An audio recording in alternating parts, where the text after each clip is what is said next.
welcome to Whiteboard Learning.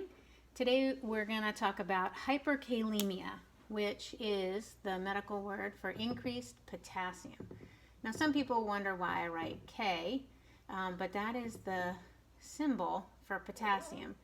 And so that's important for you because that's also on additives like KCl, which is an IV fluid additive. So it's very important to know that that means potassium. And why do we have a plus here? Well, potassium is a cation, meaning that it has a positive charge versus an anion, which is negative charge. And things like an anion might be chloride, Cl minus, or bicarb. Those are the periodic table symbols for them. But a cation is positive, and that's important for today because usually a cation with its positive charge is going to be paired up with an anion. So it's important to know that potassium is a cation, sodium is a cation. Those are two important ones, and calcium has two pluses. So it's important to see that. So when we talk about potassium, important thing to start with is how do you get potassium and how do you keep it in your body? So we eat potassium every day. And we probably drink a little bit too, but mostly we take it in our food. So we have an in. And then how do we get rid of potassium? Well, 90% of the potassium in your body is excreted in your urine, and then you pee it out. And so that is a pretty good way to get rid of it. And then it also shows you how important the kidneys are, that 90% goes that way. The other 10% comes out this way. And we collect it in the lawn. So we have an in and we have an out. And what do we do with it while we have it? Well, we keep it in our cells. The biggest repository is skeletal muscle, but we keep it in all of our cells. So here's intracellular fluid. Here's our blood going by, and here's our interstitial fluid, interstitial, and here's our blood. And so you remember, we talked about this before, that potassium is really high in cells, about 150 milliequivalents per liter. Whereas out here, it's about 3 to 5 generally. So, and instead, the major cation outside the cell, so it's 3 to 5 here and 3 to 5 there, is sodium. So sodium's about 140 to 150. Out here, but maybe only 10 in here. So that's an important place to start, is the concentration gradient. So the concentration gradient, we talked about diffusion before, is that potassium wants to go to a place of lower concentration. So it will want to go from the 150 to the 5, and that drives the potassium to want to leave. And oppositely, the sodium will want to come in, and that will drive it to go in there. But the sodium and the potassium in the cell, as far as concentration gradients, why they're separated like that is because it creates a little bit of a potential energy situation. And when we talk about potential energy, there's lots of potential energies. I know this is kind of a silly thing, but remember, potential energy is basically the energy of the rock sitting on the hill.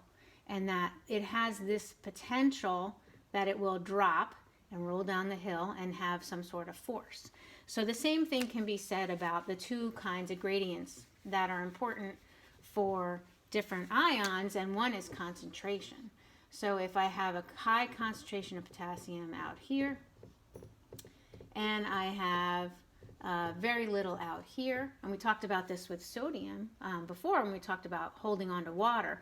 Potassium's not that much into water as sodium is. So sodium is important for holding on to water. Potassium does that in the cell as well because there's not as much sodium.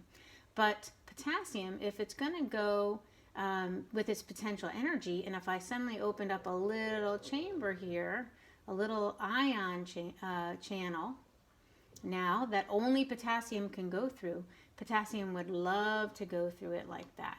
Very little potassium out here would want to go back in.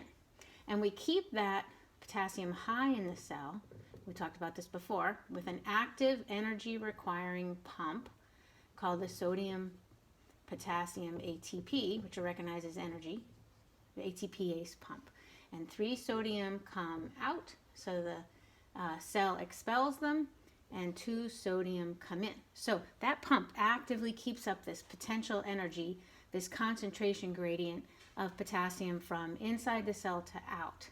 Well, the other interesting thing about this, and this will come to why hyperkalemia is so life-threatening, is that these lovely positive cations, the positive charges, usually are hanging out with somebody negative. And we talked about a couple of them, but let's pair potassium up with like a chloride in the cell. So there we have a negative. So if potassium's in the cell and it's being pumped in, so it's a high concentration here, but it's also friends with this anion, but we have this little channel that lets potassium leave.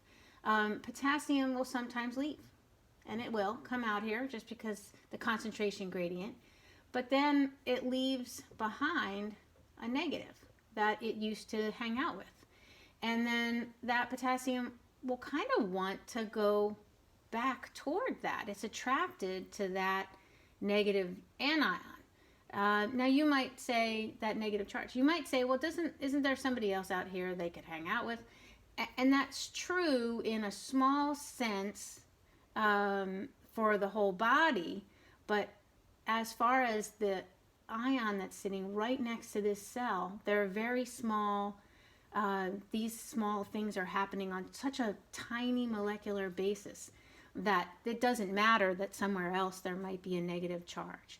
And what this does is creates electric gradients between the outside of the cell and the inside of the cell. And that can get a little bit confusing because, as I said, there are other things, like there's calciums out here, and maybe they want to go in the cell as well, and maybe their sodiums want to go in the cell.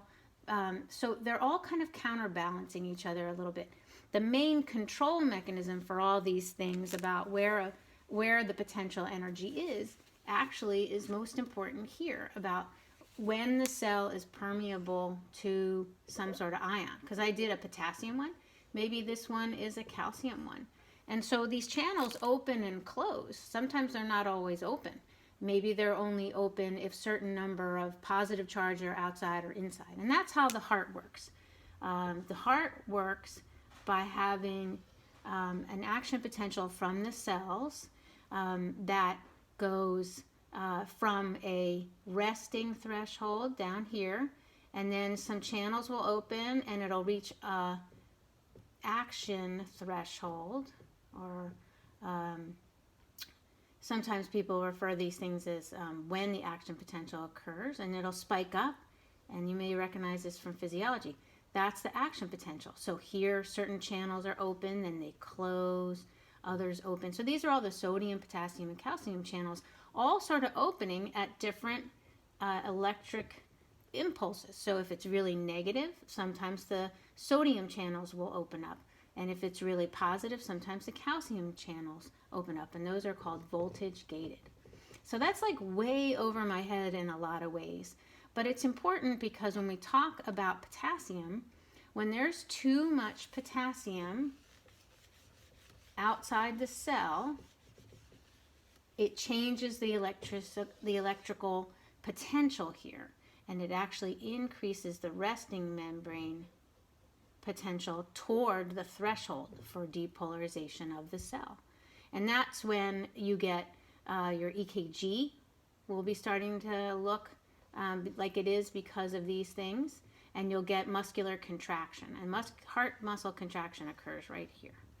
So if there's a lot of potassium in the cell, and all of a sudden you add a lot of potassium outside the cell, you're basically changing the charge, and the threshold will move up, so it's easier for this cell to depolarize. What's funny, though, is that it has effects on the other gates. So in general, when people talk about what happens to the action potential when there's too much potassium, is that it actually slows it down. It may be initially excitable, but then it gets less excitable. So it ends up looking like that. And it has a hard time repolarizing, getting back to resting. So if you think about one of the main things you see with is bradycardia, as you'll hear about that, that's because we're having a delay in conduction and we can't repolarize. So the action potential is very much messed up. And the reason for that is those extra potassiums have changed all the voltage gating that would allow a normal action potential to happen. So let's talk about what you'd see on an EKG if this is classically like that. The first thing that this is the T wave. You'll remember T wave. That's for repolarization. So one of the first things that happen as potassium goes up is that gets higher because we're having a change in the repolarization. And we're having a change in excitability of the atria. So the P wave will flatten out and won't be there anymore.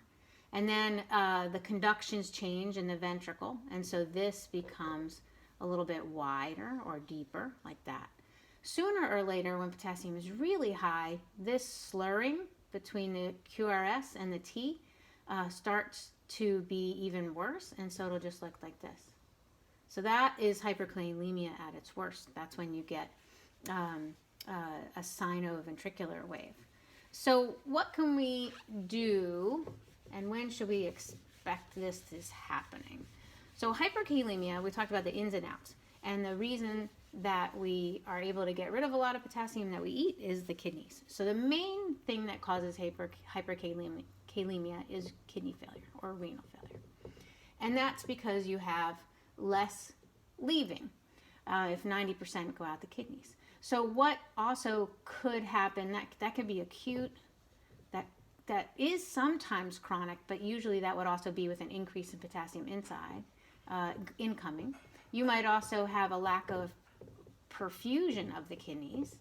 Maybe there's a clot to the kidney, or you're in severe dehydration, hypovolemia, and you're not getting enough perfusion. The signal at the level of the kidneys is aldosterone, which is the hormone that tells the kidneys to get rid of potassium through the tubules. So if you don't have that, what disease is that? Addison's.